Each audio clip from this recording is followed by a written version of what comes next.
Alright, the Reds, it is the Anfield Wrap. Monday's Anfield Wrap with me, Gareth Roberts. I've got Ian Salmon, Mike Kearney and Andy Heaton with me. I'm going to talk about the Reds, a little bit about England, and, you know, any other business, really. But we'll start with the Reds, because there's plenty about England out there, isn't there? And we're not an England podcast at the end of the day, but we are going to talk about what our feelings are about England, because it feels like we haven't really done that properly on the Anfield Wrap for a while. But we are going to start with the Reds. 47 days until the Reds kick off the new season. Norwich away on the 14th of August, followed by Burnley at home and Chelsea at home. Obviously, lots can and hopefully will change about the makeup of the squad before then. But Mike, what are your current thoughts on the Liverpool squad as things stand? Because, you know, obviously we're in the middle of the Euros and all the rest of it, but people are, and I assume you're one of them, you can't help but look at those fixtures and start to plan it out in your head and how it's going to look and how it's going to work. So what are your feelings about the squad right now? I'm excited. You know, this is obviously largely the squad that we've seen win us lots. So, you know, little bits of additions here and there. People going back to fitness is obviously a massive thing, which is always good to have. I think they've probably gone and done the most important bit of business dead early. Get the lad in, Konate. If I'm pronouncing that wrong, I'm sorry. But we got a centre half in. It feels like that's what we wanted. We had Kabak and Phillips and Davis and all that, but Kabak and Davis in January to cover holes in that. But we haven't got that done first, so we can be in first day of pre-season, and you would imagine probably start. But that's all dependent on what everyone else comes back as. But we got that done. You know, Mo Salah's not going to the Olympics now as well, which come out I think sometime last week. So them 3 games there, you know, it's relatively sound, isn't it? You know, you've got a newly promoted side, fair enough, but it's not like we haven't had that in the past. We literally won the league when we played Norwich at home the other year. At their place might be a bit different, but you know, this squad is evidently good. We've seen it, so you know we've got no real surprises coming up maybe, and a lot of players there now know what Jurgen's pre-seasons are all about. They've had a couple of months off. You know, obviously, or weeks even mainly. We've still got a couple the Brazilian lads over in Brazil at the Copa America. You know, Jota just comes home and goes on his little break. So I'm really excited about the new season. We're relatively going to have a pretty strong squad from the start, really, in terms of, you know, players coming home from competitions and stuff like that. And as I said before, you know, the fact that we're starting the season, hopefully hitting the ground running. Up front, you know, we'll have Salah and Mane. You know, at the back, as I say, beside Konate. I can't wait. I can't wait for the season to start. And you're right, like we're all planning out them first 3 games. We need to be 6 points on the board going into Chelsea. Really, ideally, to lay an early message down that you reckon you're a good, do you now? Well, nah. You know, we're back in town, and you've got to worry about us now. And Ian, a big one on sort of how, as we start to look, you know, think about what that first match will look like and who might be in the side and all that kind of stuff. There are obviously unknowns in terms of we may and we should, in my opinion, be signing some more players. But also, you know, there are the crew of lads, basically, because it was basically a crew at times of the lads who were injured. The big one, though, the big thing, the massive thing, is some footage out there the last couple of days of Van Dijk training. Looks in fantastic shape, smile on his face, kicking through the ball as well properly, you know, putting the ball in the back of the net past the keeper. You kind of think, you know, given the injury he had, that if he's doing that, things are on course, things look to be in the right place, and he, fingers crossed, touch wood, you know, whatever you believe in, do it all now, because it looks as though he should be okay. I mean, no one said so, but we're joining dots. It's that time of year. It looks as though he will be okay for the start of the season, and if that is the case, that is absolutely massive, isn't it? It's huge. I mean, it's everything he brings us. It's not just his own individual performances at the back. It's not just how he reads his game. Pardon me. It's how he reads everybody else's game. It's the way he'll talk the rest of the team through it. He is a vocal leader at the back, and he will organise. So the organisation, you look at where we really suffered when we lost him. It took a couple of months for us to actually suffer, but it wasn't so much the defending. It wasn't so much the individual defending, because we weren't conceding that many goals. Our problem was that we were just not scoring goals. Our problem was the shape of the team just wasn't what it had been previously. And you've got to look at it and go, he's so influential on the shape of everything he sees before him. This is why you make centre-backs captains. This is why centre-backs can be the dominant force in your team, because they see everything that's in front of them, especially if they're really good. And he is basically the world's best central defender when he's on form. So he's seeing what's in front of him. He's shaping the game for you. Also, his passing range from deep can shape the game for the wingers. To go back to the squad thing, 47 days suddenly seems a hell of a long time. I'd quite happily write the Euros off now if you told me the real footy starts again on Monday. I would kind of be like, not asked who wins this, I just want to see football played. So the 47 days seems a hell of a long time, and the squad I do have a few qualms about. I do think we need to go and buy a forward who can challenge Bobby down the centre. I know one of the things that was hinted at last season was Oxlade-Chamberlain becoming a false nine. Jürgen spoke about it a couple of times. That could be something that we're seeing, but I do think we need that. I think we need probably 2 midfielders. Without banging the anti-Naby drum again, I think it's time to move Naby Keita on, because he's not going to be reliable for us. We're not getting the best from the player, and it's kind of, you've got to look and go, this hasn't worked. Let's get in somebody who will work in the long term for us, which I think means we need somebody to take over Naby's role, and we need somebody in Wijnaldum's role. I would definitely be on the Renato Sanchez bandwagon at the moment. He doesn't play a lot for his club, though, I would say, in terms of injury record. But anyway, that's very gutter, that, isn't it, to talk about? It is. I don't want to we can't tread on the toes of Rob Gutman. Hiya, Rob. If you do want to listen to loads and loads of chat about who we might sign, do subscribe and listen to the gutter. As if Rob listens to any show that he's not on. He started listening now, you know. He has. He started actually consuming Anfield Wrap content. Well, let's just see if he listens to this. He's fed back. Anyway, where do you want it, Andy? I just want on Van Dijk as well, just before we move on from that point as well. He's a cultural leader, isn't he, in terms of not only is he all the things Ian said, but also you just get the general impression, and you know, we were fortunate enough to interview him in Qatar. He's just dead sound, and he's boss to be around, isn't he? And you know, you saw, I don't know if you've all seen it, but Liverpool put a video out, you know, where they're all doing stuff for the new season and making little GIF things and blah blah blah blah blah, and getting the, you know, pictures of them shot in the new kit and what have you. And you know, Van Dijk turns up with this Joel Matip t-shirt, and then he's like, you know, and he's oh, hello Siri, shut up you blurt. Yeah, and he's taking the mick out of Joel. Everyone's laughing, and you know what I mean. And having that in a workplace is important, isn't it? You know, when you got someone like that who can relax everyone. I think as well, just the stature of the man, you know, for both sides, your side and the opposition. When you see Van Dijk in the tunnel, but you'll be going, if you're on his side, get in. And if you're against them, you'll be going, shit. Well, even City got excited. So, I mean... City was banging to that, wasn't it? It's the first time Series ever been called a blurt by anyone. No, but I think you're right. And I'm going to take issue with the Naby Keita bit in a minute, just so you know. How long? He's... beef. Yeah. Started an argument without trying. There you go. I think with Van Dijk, he's like a lighthouse for Liverpool. He's just like a beacon, almost. Sorry, a beacon's a better word. It's just... Ian's right when he says he's the best centre-half in the world. Not even on form, he's just the best centre-half in the world. And unfortunately, when you have players who are that important, when you miss them, it doesn't just change one thing, it changes lots of things. And I think it absolutely affected the way the rest of the team played for the majority of last season. I mean, not even the obvious ones, not even like having to play Fabinho centre-half, even so much as that Trent didn't get anywhere as far forward until the end of the season that he had been, because he didn't have that security blanket behind him. You know, and even so much as Bobby...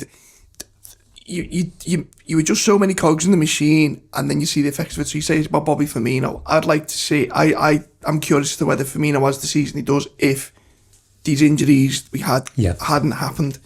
I mean, even Thiago, to a certain extent, we only saw the real Thiago in the last 10 games of the season. That wouldn't have been the plan. Been the plan. And I think he's a leader, and he's not the captain, but he's kind of like Carragher, and he's a captain in an all but name. You know, people look to him.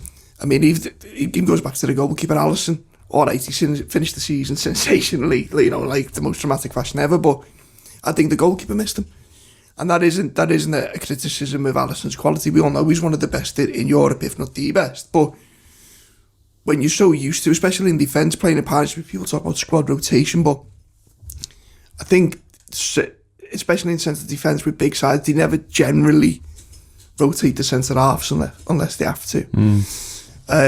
Character-wise, yeah, absolutely fundamental. It's just that calm assurance. The games where we conceded the last minute equalise or made daft mistakes in the last couple of minutes, I don't think they happen half as much as if he's there. Because how many times when he's on the pitch you see him going, like, not gesticulating, but just going, look, just calm down a minute. Massive. I'm not going to say like a new signing, even though we just said it. But if he comes back 90%, 80% of what he was, then he makes Liverpool at least 30-40% better, I think. On Naby Keita, agree to a point, but I don't see the point of putting him through this 3-month rehab where he's actually fit enough to play, but putting him through this 3-month programme towards the end of the season to then just cannon him off in the summer. But didn't we do that more like the middle of the season, and the Madrid game was his comeback from that? I think they rushed it again. I think the problem was rushing it in. The necessity and all that. If they're confident that he can string 10 games together, then I don't see the point. He's on a long contract. His transfer value isn't going to decline. Not over the space of a year. Not over the space of a year. If anything, if he even makes a medium impact, so we say, his transfer value will increase because people see the potential. He can improve his fitness. And squad-wise, I don't think... Can I talk about the squad? Because that was the original question. That was the original question, yeah. Squad-wise, I don't think we're as far away as what people say they are. I think Liverpool will do more business, but I think it'll be quality over quantity. I think we saw links yesterday with Kingsley Coman, and that makes sense, and with Bayern Munich. And I love the way Liverpool transfer stories get not leaked but reported nowadays, because it always seems to come from the other end, and that's when it seems to have a bit of substance to it. But if we don't have the horrific luck that we had last year, the squad's not anywhere near as bad a shape as what people are saying. So you've got Konate in, so there's another centre half. So you've got 4 top class centre halves, okay? Yeah. And that's not including Nat Phillips, who may leave, and best of luck to possibly Ben Davis if the rumours are true. Whatever you've got. I think we're maybe lacking a little bit of fullback. I mean, we haven't seen anything of Tsimikas, let's be honest. But on the right hand side, maybe that's a little bit of a concern. But Liverpool saying they won't sign another right back, and I remember the club saying that Danny Wood would be number 1 2 days before we signed Alisson Becker. So they don't tell you anymore. They don't. And then midfield, you've got have a look at it now. Suddenly you've got Fabinho, you've got Henderson. I'm going to miss someone out. Fabinho, Henderson, Thiago, James Milner, Chamberlain. I'll say Chamberlain, Keita, Shaqiri if you want to use him in there, Curtis Jones. But we started last season with 9 midfielders, and by the end of the season we were absolutely on our arse. That's because of the impact of where we had to move them around. We'll have Fabinho back in midfield. Well, exactly. Curtis is a year on it and can play a bit more footy now. But I think Fabinho was massive.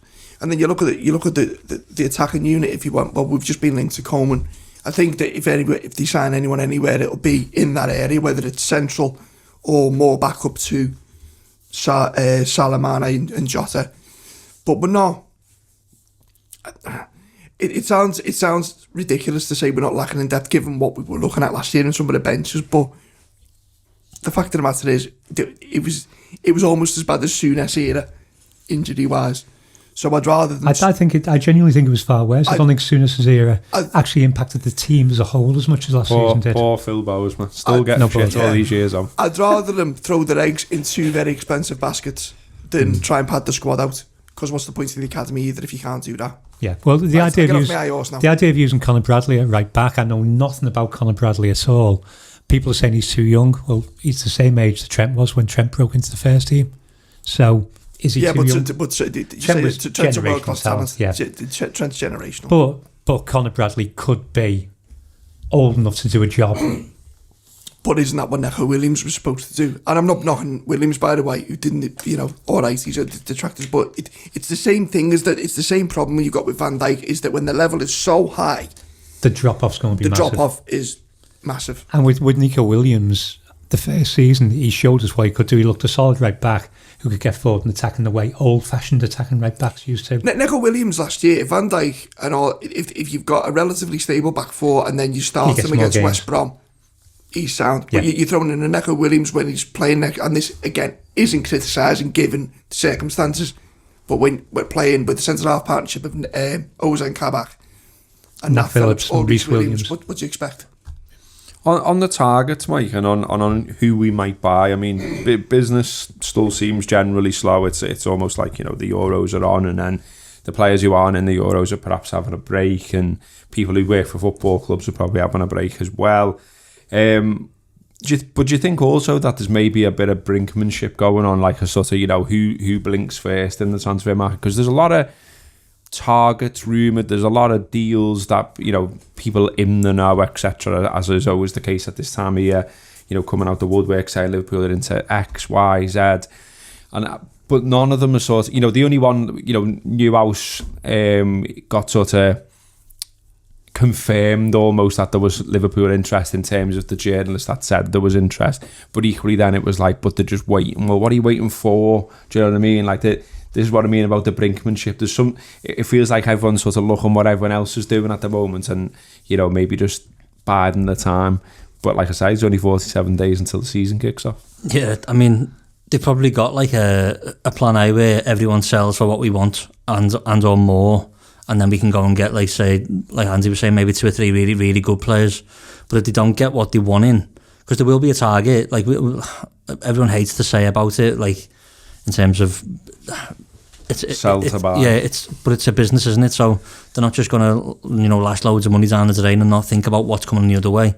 There will be we need to get, like, what we can do on a minimum of bringing in something. It will be a different sort of summer for us. If we do go and sell Shaqiri for something like 18 million quid or something mad like that, things like that will change maybe, or not necessarily change like entirely, but all right, well, we've got 20 million quid that we didn't think we were going to have. Can we do something with it this summer, or maybe should we look at picking someone up for in January or the summer after now? And the brinkmanship thing is probably true, because we've seen lots of midfielders linked, haven't we? The lad from Mönchengladbach there, Neuhaus, Basuma's always been a link, and even though I think James Pearce sort of shoots it down a little bit in the Athletic a couple of weeks ago, we had Thiago last summer, where all like the Liverpool side were basically going, nah, it's just Thiago's not happening. And like all the German sides and their reporters were going, yeah, Liverpool like Thiago, Liverpool think they can get Thiago, and then it happens, doesn't it, really? How are we? How are we? And then Jota comes up 2 days later, so... Jota caught everyone out, didn't he? Yeah. Including us. We were like, oh, hang on, we've got to do a reaction show here. There's stuff that Liverpool have changed, I think, since Van Dijk's the transfer thing all around that, where we were very clearly after him. And we ended up going and getting him 6 months later, didn't we, in the January. So obviously we were interested first time round, but publicly having to apologise on the website and stuff like that and all that is probably where FSG and people around the club have learned from mistakes in the past and now use that to go, well, we're not saying no. Look on the bright side, because of COVID restrictions, we can't take anyone to Blackpool anymore. I don't know, man. The Big Dipper. Big Dipper might have swung Virgil, mightn't it? So still open. Still dive on the roller coasters, yeah. I think as long as you have a seat between you, you're probably okay. And then you can't say you're with him, then, can you? You know what I mean? See Jürgen sitting next to, I don't know, say Neuhaus. But on the Big Dipper, we'll be sound. We will do stuff, won't we? We always do. Even different pronunciations of that fella's name now. Two I'm gonna say Neuhaus. From you and one from me. Well, yeah. We will do stuff, won't we? Like, I know you can point to the summer where we go and win the league is where we only really do a backup keeper. But, we'll always look to do something where we can improve the squad. We got second, didn't we, that summer as well? Vandenberg. Yeah. Vandenberg, sorry, yeah. But, of course we'll do something. And we're in a far better position to do nothing like we did the other year if we choose to than what we would have been, say, 10 years ago. So yeah, I think we'll do something. I think it's obvious. There's Genie replacements that you could be talking about. There's the space of Genie's wage as well, which doesn't get talked about. But you know what I mean. I know we've talked about many times that he wasn't one of the very top earners at the club, but he still adds up, doesn't it? Yeah, and so that's now not there. So there's a space on the wage bill, if you like, for someone maybe. The other thing is looking at what other clubs are doing and sort of imagining how that turns out. I can see some Reds, Ian, getting worried about Manchester City, because, they're linked with Kane, they're linked with Grealish, and people are rightly saying, well, put them two into the squad they already had and shit, and oh my God, and blah, blah, blah. And then you've got Chelsea, who made a load of signings and got rid of the manager who was crap and got one who was fairly decent and have ended up European champions. People are worried about them as well. I mean, even if they do sign those players, though, it's no different to what Liverpool have been facing for a long time now, isn't it? In terms of, we know they've got more money, we know they can go and buy these players. We still won the league, though. Yeah, well, they had Aguero up front. We won the league. They had genuinely the greatest player that's ever played for their club up front. We won the league.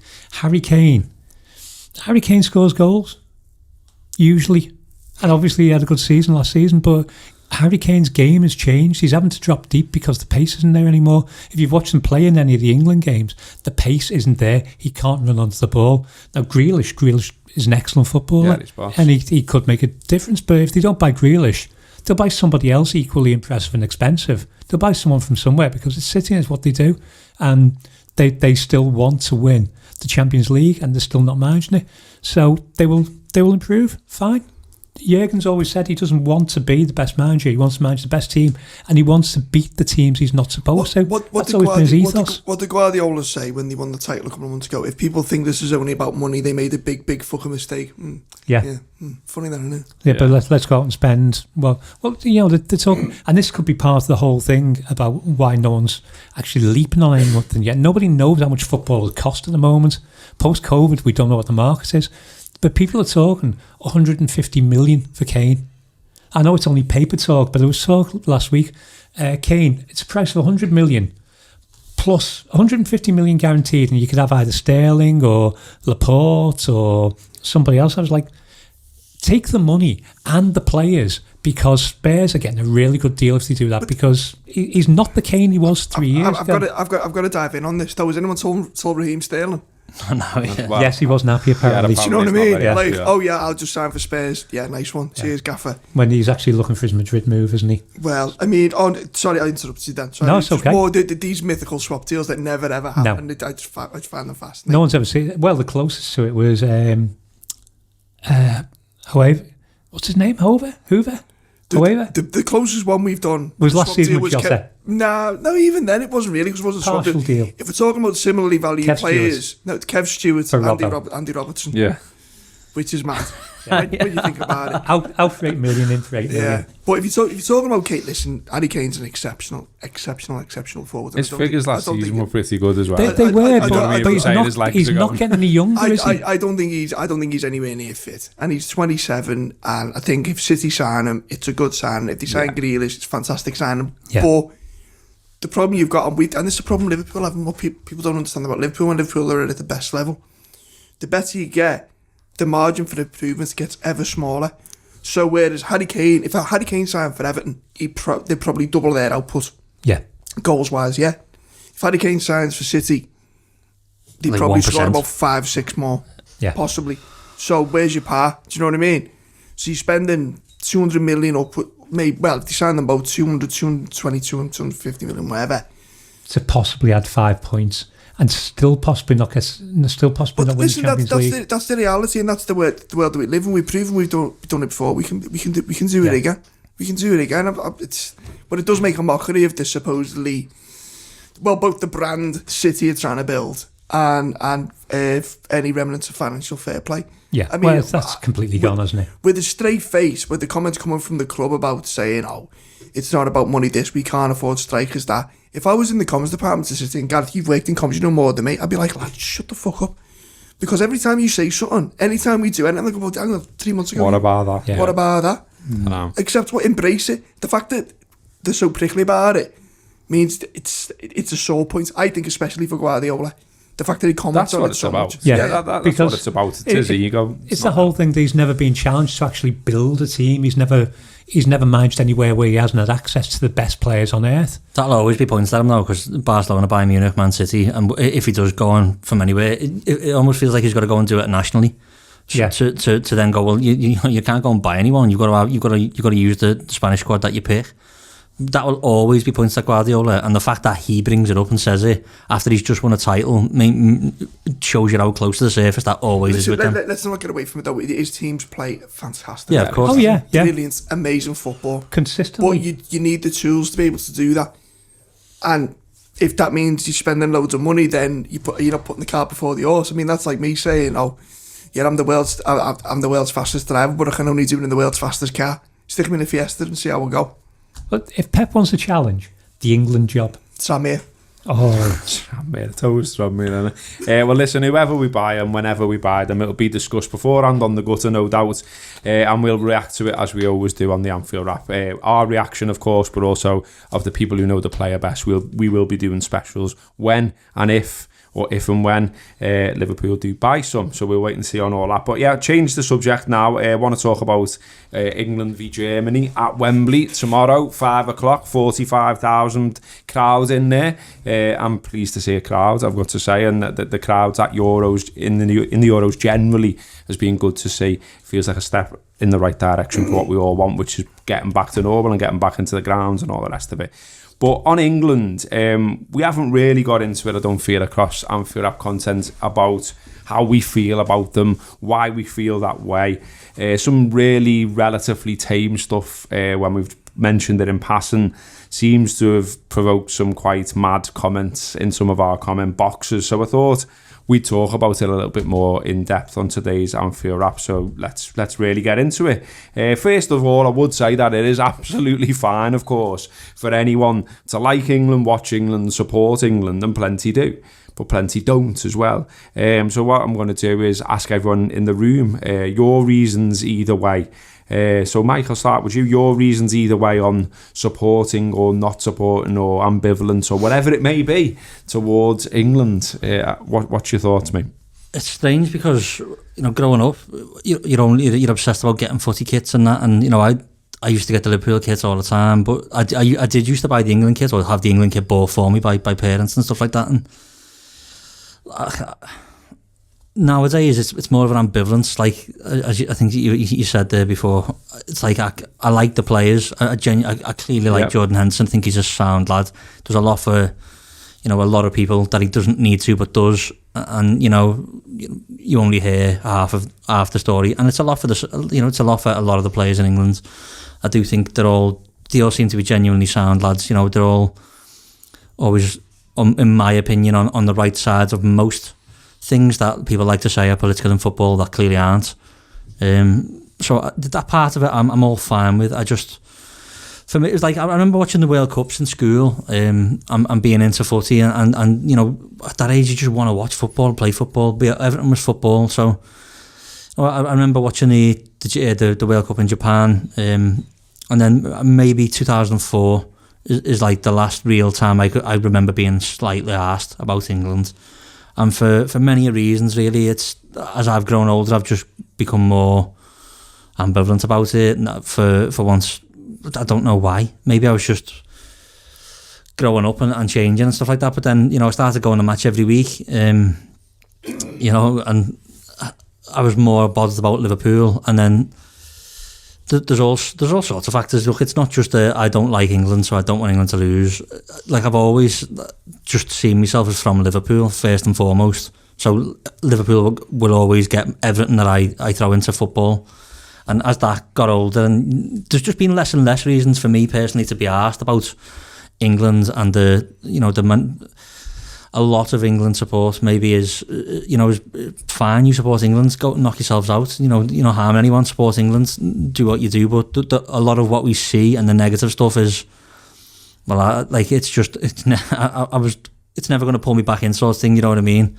I'm sort of gone now that the England ship sailed from me when I was about 10, 12. So it's just a weird sort of thing that I couldn't really explain myself. I know my reasons are not one thing happened that made me go, right, that's it, I'm not buying England. I'm not into them anymore. It was just a slow process over time of being more bothered about Liverpool, being less enamoured at some of the things some England fans do. It's the country as well, though, isn't it? It's a reflection of the country, and we are. I just don't feel it. That's the thing for me. I don't feel it. I can watch a game, and I'll probably watch the game tomorrow. Same, but I just don't feel. I never have felt the way I do about Liverpool. I've never had any desire to go to an international football match because they're largely boring games. And I just don't feel the affinity that I do when I go and watch Liverpool. It feels special. I feel passionate about it. I feel like I'm at one with the people around me.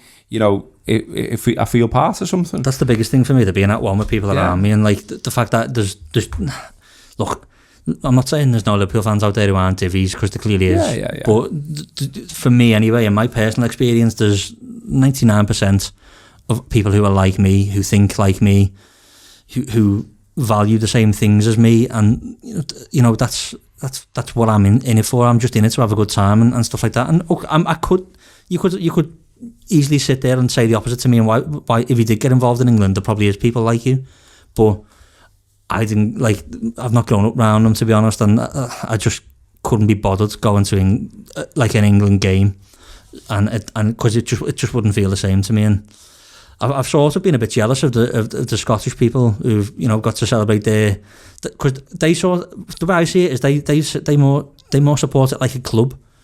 The Scottish people and the Welsh people, and it feels as if they're supporting the club, not just the country. And aren't we great and this, that, and the other? It feels as if from the outside looking in, that's what I want. It's that sort of feel. I don't want it to feel all nationalistic and whatever. And as I say, that's only my opinion of it, really. And I think you're spot on about it being everything. Your environment around you is what makes you draw into something. And it's just not there for me anymore with England. What about you, Ian? How do you feel about it all?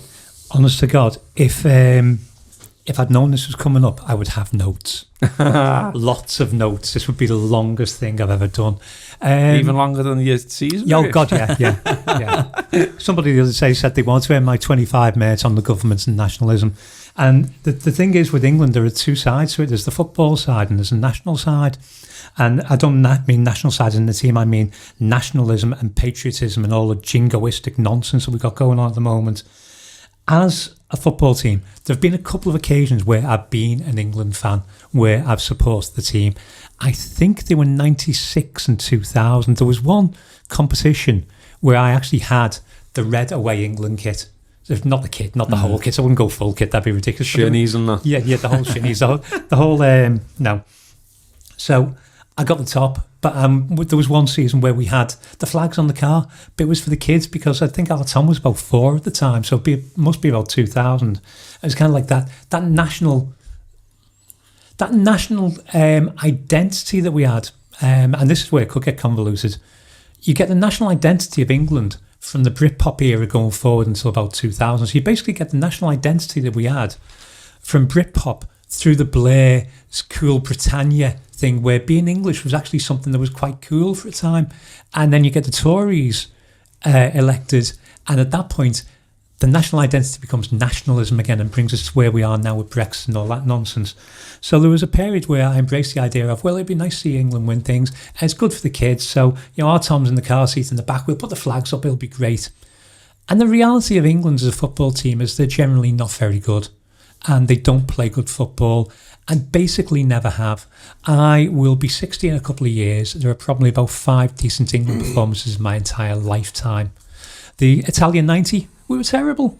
It was absolutely, they played bad football. It wasn't. Italian 90 is held up as this beacon because of what it was, and it gentrified the game to a massive extent and brought it to a massive new mark as consumerism. But England were bad in it. The 96, the Euros, England were bad. There was one good game, the Holland game, where Venables got the Christmas tree formation and actually had England play good football for one of the rare occasions ever. My biggest experience of England as a team is that they break our footballers. They broke Jamie Redknapp.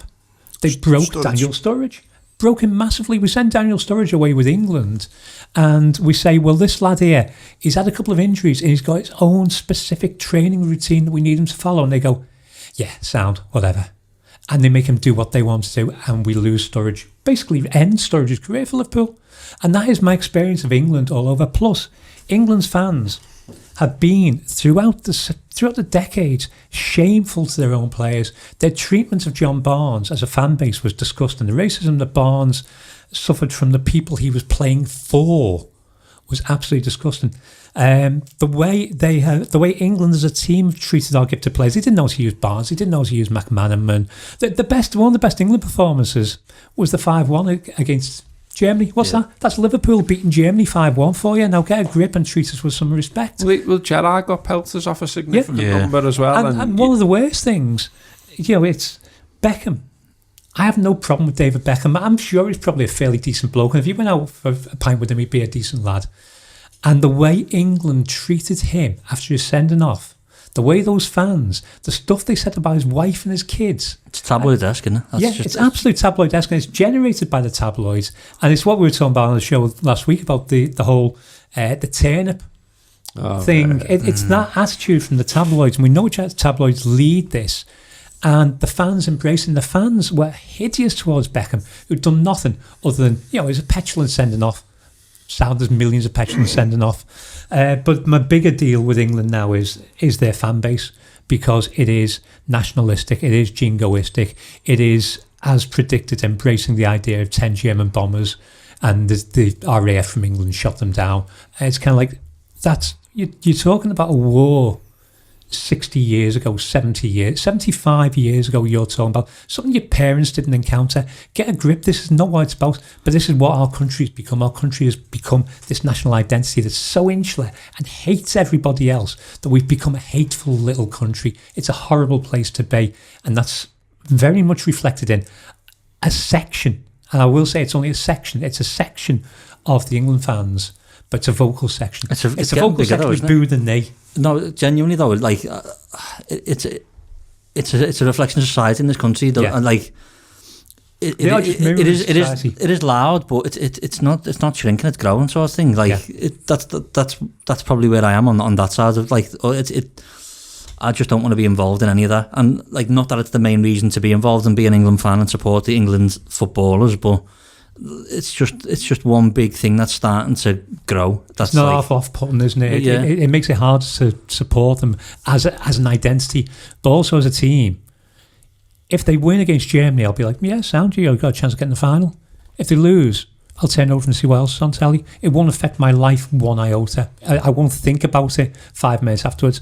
Last time they got knocked out the time before they got knocked out of a major championship. Obviously, Hodgson was in charge, and I thought it was the funniest thing I'd ever seen. Yeah, that was hilarious, to be fair. Andy, what's your England sentiment one way or another? You know what? I'd just be repeating basically what Ian's articulated, and Mike articulated very well. So I'll try and be as succinct as I can. And maybe just simple reasons. People know where I stand politically and what my thoughts are around, booing the knee and one thing and the other. But more than anything, in fact, I will say something. It's a weird one for me because my daughter loves football and she's really interested in the game tomorrow. So I will watch it, and I will watch it with her. And maybe vicariously through where I'm at, enjoy it. And also, will say the actual players who represent England are probably the best set of lads. Yeah, they're likeable. Yeah, for a long Even time. The manager, and I was all right. very proud of Jordan Henderson being on the LGBT power list that was published yesterday. Yeah. The only footballer who's on there, isn't he? Yeah. So made up for him. Marcus Rashford. What more can you say? They seem eminently likeable lad. Raheem Sterling.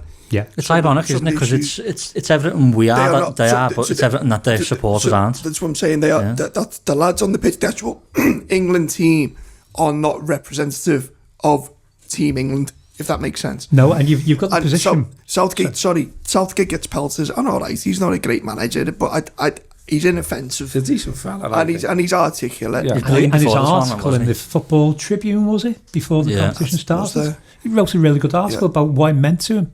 But on the other hand, they don't get me blood going. Just what you said. Yeah, that's the thing. They don't get me blood going as a team. They did Euro 96. I think everyone had a great time and fair play. And that was like that 96 was like a little roller coaster thing, wasn't it? Like we all got on board with it. You know, you go in the pub, you're at an age, you know, you're getting barbecue, you know, whatever. But this is what I'm saying. It was a great laugh. Yeah. No one looks like they're having a laugh. No one. No. Even like the Team England brigade, rah rah rah. They don't look like they're having a laugh. You mentioned the Scottish before. I was up in Edinburgh last weekend, and everyone was just having. It was great. It was just an atmosphere. They knew they weren't going to win it. They knew they were up against it, but you know what? They just enjoy it. Yeah. No one looks like they're enjoying themselves, and I can't identify with any of that. And it goes far deeper and far more political. But isn't footy supposed to be about having a good time? I don't understand. There is deeper stuff as well. I mean, you know, we've only got so much time to talk about it on here, but you know, there is the deeper stuff about, you know, how a lot of people feel about the Football Association.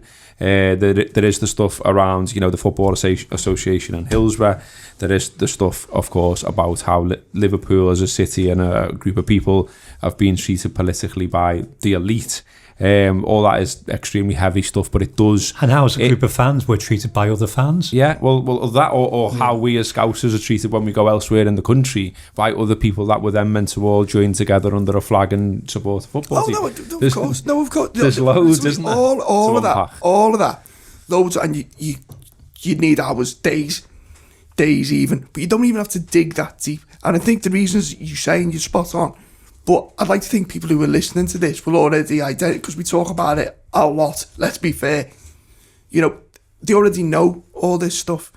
So that's when it does get me back up a little bit, when you get the chippy, oh, well, you know, why don't you just separate off Liverpool? So, mate, you know what, if I could, I would, mate. I really, really would. But unfortunately, I can't. So on this particular tournament, I'm the same as Ian. If England go out, then great, because we get Henderson back earlier. Yeah. Which is, so my primary concern with England is always, shit, I hope none of our players get injured. That's it. And if they go through, for the lads themselves, great, happy days.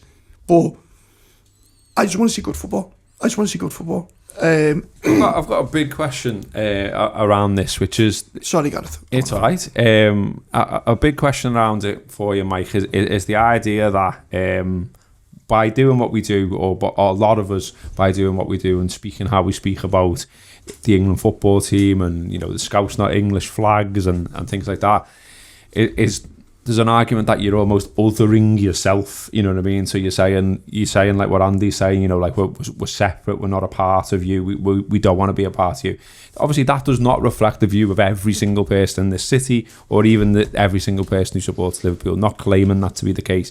But I do see a counter argument out there where people say, you know, is that almost like, is that a bad thing almost? Do you know what I mean? Like, are you doing Liverpool down by having that attitude, like othering yourself, basically? I personally wouldn't say so, no, because like if we so there's a lot of people in the city are telling people who ask the question why we feel this way.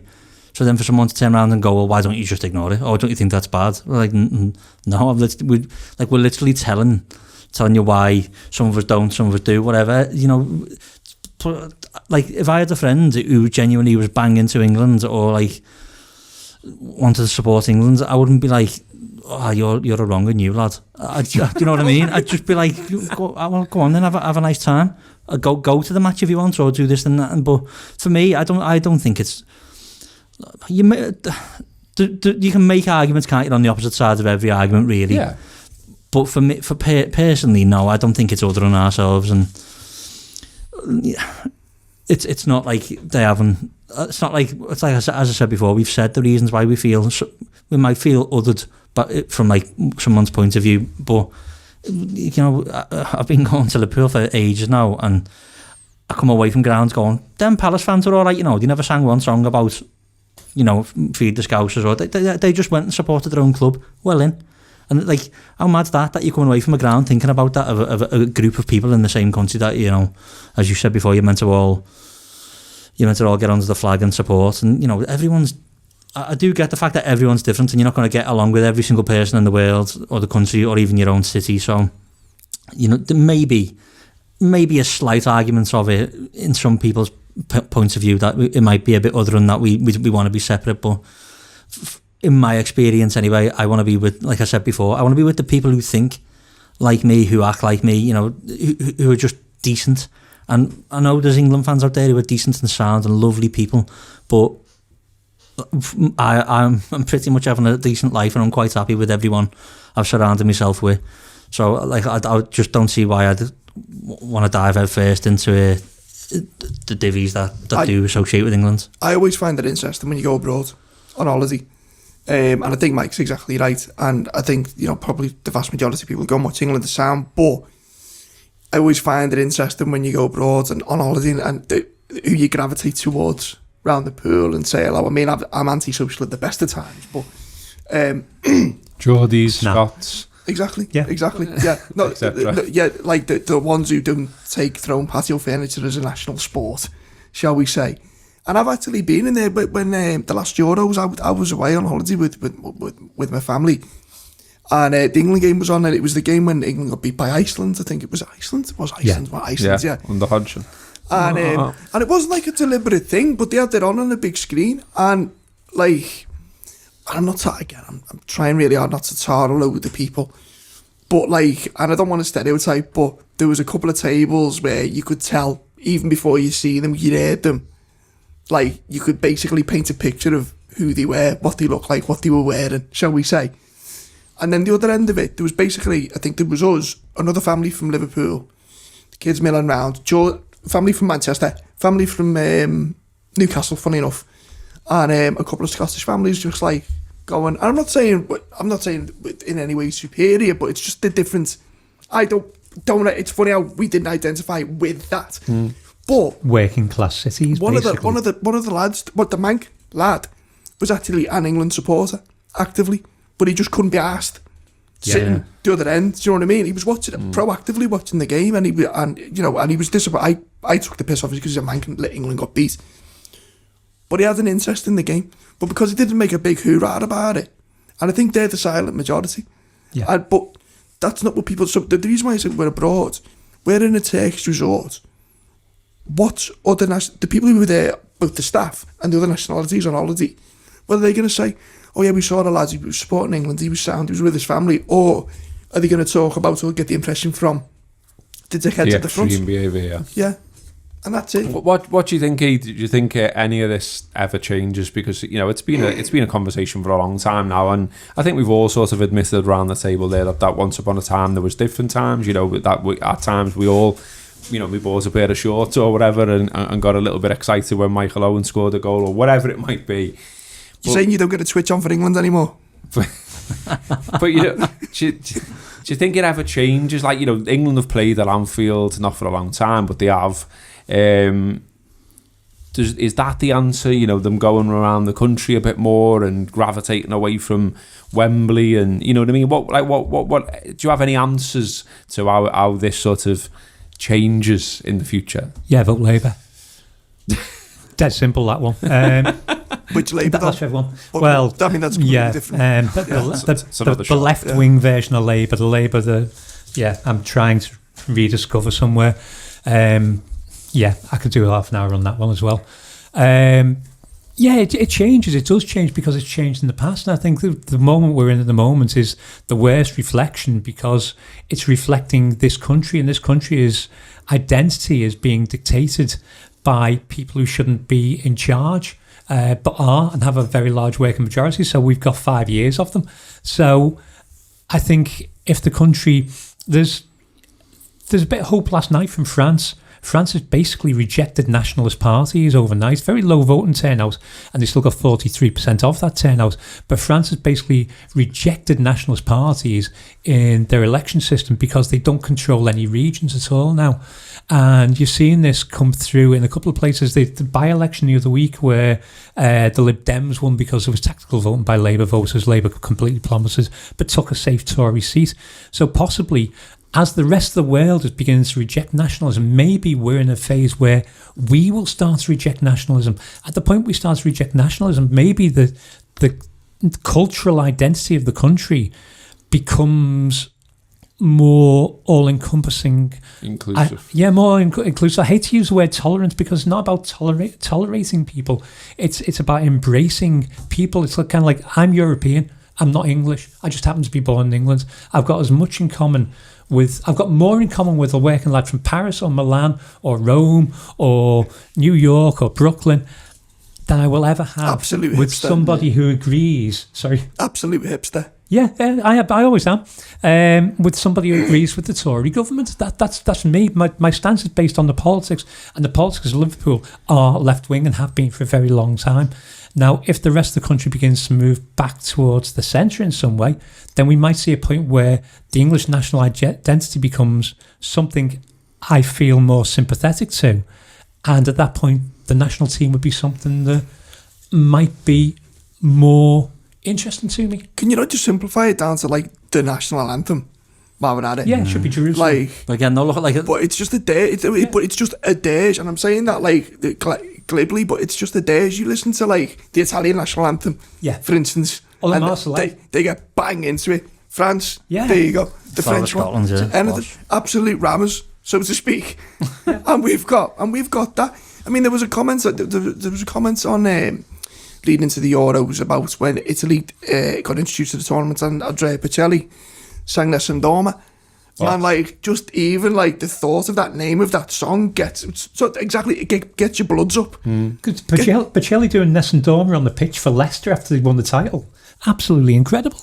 And they've got that surge, and I just think, and I know it's a really lazy comparison, but it's just crap.